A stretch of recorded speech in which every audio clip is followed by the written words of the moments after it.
Impeachment. Mga kababayan, humihingi ako ng paumanhin. Patawad kung tinulungan kong mahalal si BBM bilang Pangulo ng Pilipinas. Patawad. Mga kababayan, Assalamualaikum warahmatullahi wabarakatuh. Madayaw, ugmaayong adlaw kaninyong tanan. Magandang araw sa inyong lahat. Proverbs 19 verse 21 states, "Many are the plans in a person's heart, but it is the Lord's purpose that prevails." It took me 47 years to understand that my life was never meant to be only mine. Unlike others, I may not have been born to chase happiness. For a long time, I questioned the weight of responsibility to my family, to my country, and to everyone who called on me. Today, I have peacefully accepted that my life isn't like any other. Sa unang mga buwan pa lang ng aming termino, nakita ko na ang kawalan ng katapatan ni Bongbong Marcos Jr. Sa mga pangakong binitawan noong kampanya, pati na sa kanyang sinumpaang tungkulin para sa bayan. Dahil hindi ko kinayang maging bahagi ng 2025 national budget na tagtad ng katiwalian, pinili kong umalis sa gabinete.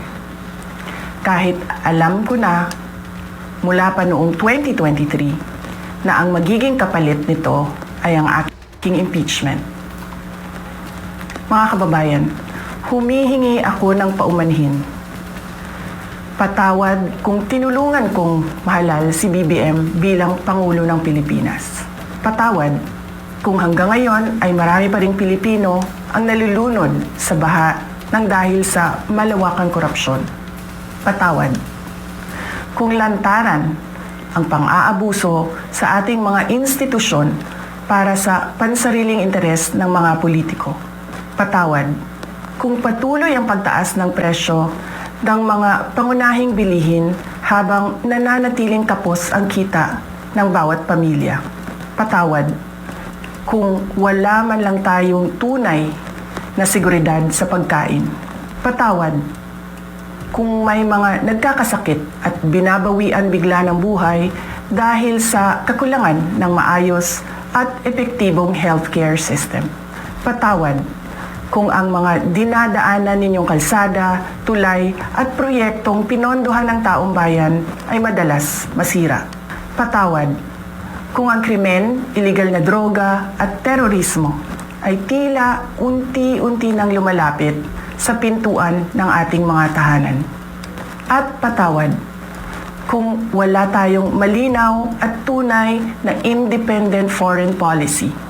Kung kaya't tila'y tayo'y naiipit sa tunggaliang namamagitan sa mga superpowers tulad ng China at Estados Unidos. Madalas, iniiwasan ng mga politiko ang maagang paghayag ng kanilang mga plano upang hindi sila maging target ng pag-atake. Ngunit matagal nang sinira ng administrasyong ito ang pangalan ko.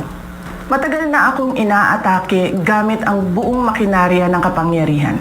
Mula sa mga scripted na investigasyon na ibinalot sa katagang in aid of legislation, sa pagkidnap ng aking ama, hanggang sa mga samut-saring paratang na pilit inuulit-ulit hanggang magmukhang totoo. Marahil ay matagal na rin akong hinatulan sa mata ng iilan. Hindi ako kailanman natakot sa pagsira nila ng pangalan ko. Ngunit may takot ako para sa ating mga anak. May takot ako para sa mga susunod na henerasyon. May takot ako para sa mga kababayan nating walang bahay sa ibang bansa, walang pangalawang pasaporte, walang ibang matatakbuhan kundi ang Pilipinas. Kahit ito'y patuloy na nalulugmok sa kahirapan. Na ako'y kahadlok nga, moabot ang adlaw nga dawato na lang nato ang kapobrehon isip kapalaran. Nga maanad na ta sa sayop, nga mawad-an na lang ta og paglaom.